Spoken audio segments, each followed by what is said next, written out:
Hello everyone, welcome to my YouTube channel. आज हम princess cut blouse की cutting सीखेंगे। इस वीडियो में वीडियो पसंद आए तो वीडियो को लाइक कीजिए और चैनल पर नए हैं तो चैनल को सब्सक्राइब कर लीजिए। तो आप देख सकते हैं यहाँ मैं जो रेडी हुआ है ब्लाउज़ को दिखा रही हूँ। तो आपको किस तरह से प्रिंसेस कट ब्लाउज़ की कटिंग करनी है। तो पहले हम यहाँ देखिए main fabric and lining fabric लेंगे। तो मैं आपको सिर्फ लाइनिंग फैब्रिक में ही बताने वाली हूँ। तो देखिए इसको हमें इस तरह से अच्छी तरह से सिलवटें निकाल लेना है। लाइनिंग फैब्रिक को डबल में फोल्ड करना है। फोल्डेड साइड अपनी ओर रहेगी एंड अपोजिट ओपन अपोजिट में रहेगा। अब हमें ब्लाउज़ की लेंथ यहाँ मार्क करनी है। ब्लाउज़ रेडी मुझे 14 इंच में चाहिए, तो मैं यहाँ 15 इंच पे मार्क कर रही हूँ। तो यहाँ हाफ इंच हम 1 इंच मार्जिन लेंगे। ऊपर एंड नीचे हाफ इंच मार्जिन रहेगा। अब हम यहाँ चेस्ट के लिए मार्क करेंगे। चेस्ट यहाँ है 34 इंचेस का, तो इसका फोर्थ पार्ट हो जाएगा 8.8 इंच का। अब यहाँ नीचे हम वेस्ट के लिए मार्क करेंगे। वेस्ट हमारा 28 इंचेस का है, तो fourth part 7 inch and 1 inch tucks के लिए और एक्स्ट्रा हमें 1.5 इंच मार्जिन लेंगे। इस तरह से मार्क करने के बाद हमें इसे अच्छी तरह से सीधा लाइन बनाना है। इस तरह से हमें एक सीधा लाइन बनाना है। अब हमें शोल्डर के लिए मार्क करना है। तो यहाँ बोट नेक रहेगा, शोल्डर हम पूरा लेंगे। तो मैं यहाँ 7 इंच पे मार्क कर रही हूँ शोल्डर।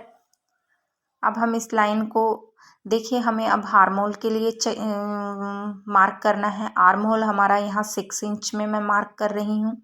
तो यहाँ चेस्ट और हमारा शोल्डर में ज़्यादा अंतर यहाँ नहीं है, लगभग 1.5 इंच का है। तो इस जैसे शोल्डर हम पूरा लेते हैं तो नीचे की ओर हम ज़्यादा बढ़ा देते हैं। जैसे ओपन ब्लाउज में हम इस मार्क को 6 के जगह पे 5.5 पे लेते हैं, तो बोट नेक के लिए हमें इस 6 इंच पे अगर गोलाई हमारी बराबर आती है तो ठीक है। देखिए यहाँ मैं चेक कर रही हूँ, हाथ की गोलाई मुझे यहाँ 7 इंच चाहिए, तो 7 इंच बराबर आ रहा है। अगर थोड़ा कम या ज़्यादा हो जाता है तो ये 6 इंच के जगह आप कम आ रहा है तो 7 इंच कर लीजिए या 6.5 कर लीजिए। अगर आपकी हाथ की गोलाई ज़्यादा आ रही है तो इसको 5.5 इंच पे कर लीजिए। थोड़ा ऊपर नीचे कर सकते हैं इसको मार्क को। तो ये हमारा बैक पार्ट फिनिश हो गया है। अब हम इसकी कटिंग करेंगे। तो आपको आर्म होल के ही थोड़ा ज़्यादा ध्यान देना है। अगर आर्म होल परफेक्ट नहीं रहेगा तो फिर आर्म होल में फुलान आ जाएगी। तो आर्म होल के यहाँ से नीचे की ओर हमें हाफ इंच जितना डाउन करना है। अब इसकी कटिंग कंप्लीट हो चुकी है बैक पार्ट की। इसके बाद हम देखिए, आप पेपर में इसको बैक पार्ट को रखते हुए पेपर में मार्क करेंगे, क्योंकि हमें फ्रंट पार्ट में थोड़ा हाफ इंच जितना दोनों पार्ट में मार्जिन लेना रहेगा पहले, इसीलिए हम इसको पेपर में मार्क करेंगे। अब हम जो हमारी मेन बैक पार्ट की लेंथ है उससे हाफ इंच नीचे की ओर मार्क करते हुए हमें हाफ इंच जितना एक्स्ट्रा लेना है फ्रंट पार्ट के लिए। देखिए अब हम जो हमारा बैक पार्ट है एज इट इज इसको इसी तरह से मार्क करेंगे।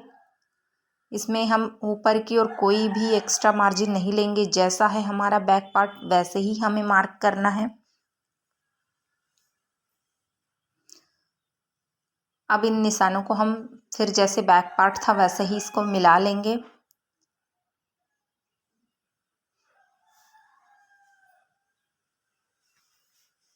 इसके बाद देखिए, अब हमें जो हमारा मार्जिन था इसको भी हम यहाँ मार्क करेंगे, जिससे कि हमारी जो प्रिंसेस कट में मार्किंग है वो हमें बराबर समझ में आ जाए। ये नीचे हाफ इंच हम एक्स्ट्रा लिए हैं फ्रंट पार्ट के लिए। अब हम जो हमारी आर्म होल थी उसको भी अच्छे से जैसे बॉक्स के शेप में बना लेंगे। देखिए इस तरह से हमको इसको आर्म होल को भी करना है। इसके बाद हम फ्रंट में नेक के लिए मार्क कर रहे हैं। यहाँ मैं 3.5 इंच पे मार्क कर रही हूँ फ्रंट का नेक, क्योंकि ये बैक में बोट रहेगा, इसीलिए यहाँ मैं नेक ज़्यादा ले रही हूँ। नीचे की ओर हम 7 इंच पे मार्क करेंगे। तो 7 मतलब यहाँ हाफ इंच ऊपर शोल्डर में दब जाएगा, तो रेडी ये 6.5 इंच का हो जाएगा। इसके बाद हमें लीफ का शेप रहता है, इस शेप में हमें इसको ड्रॉ करना है। अच्छे से इसको लीफ शेप देना है हमें। ताकि बनने के बाद भी ये ऐसा ही रहे। मैं यहाँ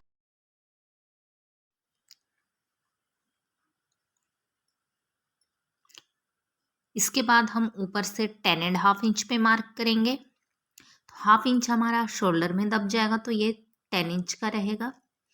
ये हमारा टक्स पॉइंट है। अब देखिए, हम हुक पट्टी जहाँ लगाते हैं इसमें हमारा बैक में हुक लगेगा। हम हुक पट्टी की ओर से 3.5 इंच पे मार्क करेंगे एंड नीचे की ओर हमें 3 इंच पे मार्क करना है।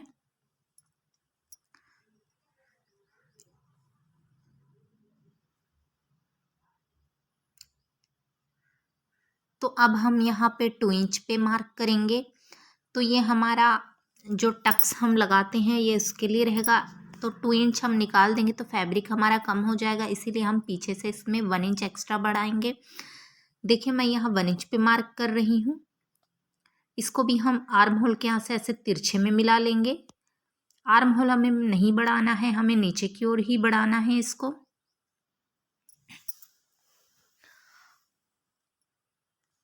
अब हमें देखिए, आर्म होल के यहाँ से 1/2 इंच में मार्क करना है।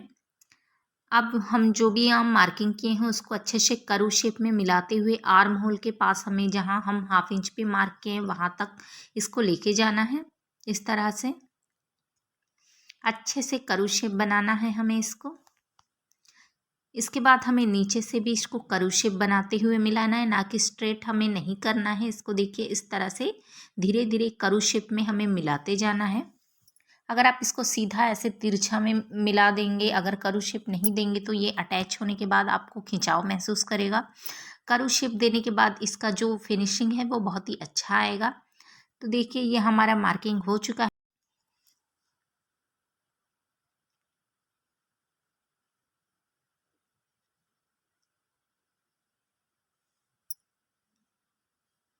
इसके बाद हम शोल्डर आर्म होल के पास से हमें इसको देखिए इस तरह से रखते हुए चेक करना है। अगर हमारा जो मार्किंग है वो एक्स्ट्रा लग रहा है तो इसको हम निकाल देंगे। देखिए, इस तरह से तिरछा हम नीचे एक्स्ट्रा जहाँ 1/2 इंच बढ़ाए हैं वहाँ तक इसको इस तरह से तिरछा इसको लेना है हमें।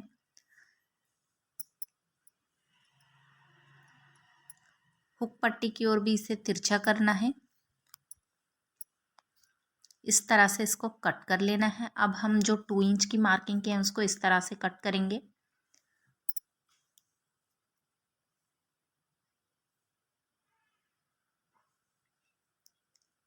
जैसा मार्क किए हैं इसको ऐसे ही कट करेंगे। अब इसमें हमें कुछ भी नहीं करना है। देखिए, हम जहाँ नाप के मार्क किए हैं इसको ऐसे ही कट करेंगे। अब जो 2 इंच वाला मार्क है अब इसको हम हटा देंगे यहाँ से। अब आपको समझ में आ गया होगा हम पीछे से 1 इंच क्यों बढ़ाए हैं, क्योंकि बैक पार्ट में हमारा 1 इंच है। अभी इसमें हम 1 इंच बढ़ा लिए हैं तो ये बराबर हो जाएगा, फैब्रिक कम नहीं होगा।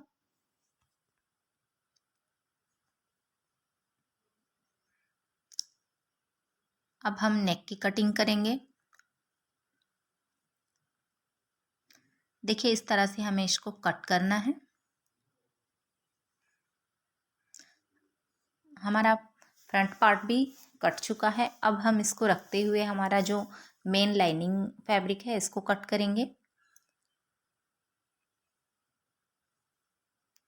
देखिए, इस तरह से हमें लाइनिंग को रखना है। अब ये हमारा जो ये फैब्रिक है ये फोल्डेड साइड अपनी ओर रहेगी, अपोजिट हमारा ओपन अपोजिट में रहेगा, क्योंकि ये सामने से बंद रहेगी। इसके हुक जो है वो बैक में लगेंगे। तो हमारा ये जो फ्रंट पार्ट है इस तरह से रखना है, फोल्डेड साइड अपनी ओर रहेगी। अब जॉइंट जहाँ से लगेगा वहाँ से हमें 1/2 इंच लेना है। देखिए, इस तरह से हमें 1/2 इंच मार्जिन लेना है। ये सिलाई मार्जिन रहेगा। अब हमें कुछ भी नहीं करना है, इसको कट करना है। इस तरह से इसको कट कर लेंगे हम एक्स्ट्रा। देखिए, इस तरह से इसको कट करना है। अब शोल्डर के यहाँ थोड़ा एक्स्ट्रा लग रहा है तो हम इसको भी छांट देंगे। देखिए, इस तरह से इसको छांट लीजिए। अगर एक्स्ट्रा लग रहा है तो हटा दीजिए। अब हम नेक की कटिंग करेंगे। तो देखिए, इस तरह से अच्छे से लीफ शेप में इसको कट करना है। अब हमारा जो नेक है कुछ इस तरह का दिखेगा बनने के बाद। देखिए, अब हमें दूसरे फ्रंट पार्ट का दूसरा हिस्सा रखते हुए इसको भी हमें अच्छे से रखना है। देखिए नीचे से हमें ऊपर से नीचे से कहीं कोई मार्जिन नहीं लेना है, जहाँ हम इसको अटैच करेंगे वहीं पे हमें 1/2 इंच मार्जिन लेना है। इस तरह से पहले पिन अप कर लीजिए। अब हम देखिए यहाँ से जॉइंट करेंगे तो इधर हम 1/2 इंच बढ़ाएंगे। इस तरह से 1/2 इंच ले लीजिए इस साइड। अब बाकी हमें कहीं भी कोई फैब्रिक एक्स्ट्रा नहीं लेना है। अब हम इसकी कटिंग करेंगे।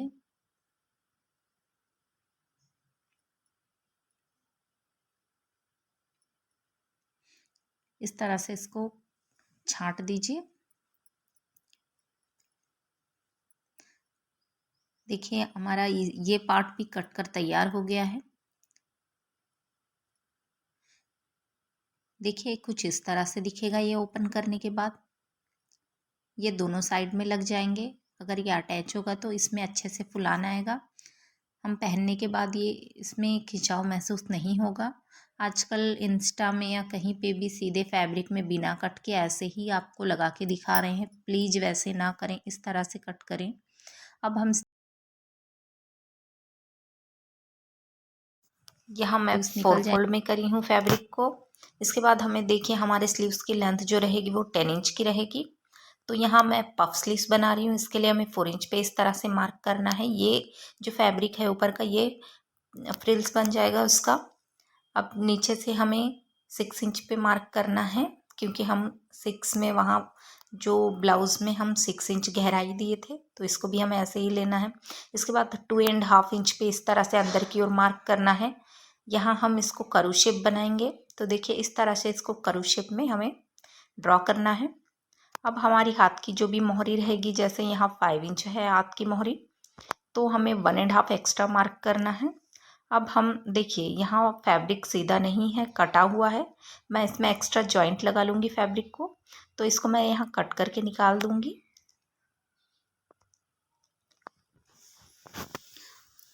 अब हम इसकी कटिंग करेंगे। देखिए इस तरह से इसको कट करना है। अब जहाँ हमारा फैब्रिक सीधा नहीं है इसको काट कर अलग कर देंगे। अब यहाँ हम जॉइंट लगा लेंगे जब स्टिच करेंगे। तो ये हमारा स्लीव्स भी कट कर तैयार हो चुका है। अब हम यहाँ पे सेंटर में एक कट लगाएंगे। अब हमें फ्रिल जहाँ से स्टार्ट करना है और जहाँ तक ख़त्म करना है वहाँ भी एक छोटे छोटे कट्स लगाएंगे। देखिए हमारा ये स्लीव्स कंप्लीट हुआ है। इसके बाद देखिए ये कटिंग भी हमारी कंप्लीट हुई है। Thank you for watching friends.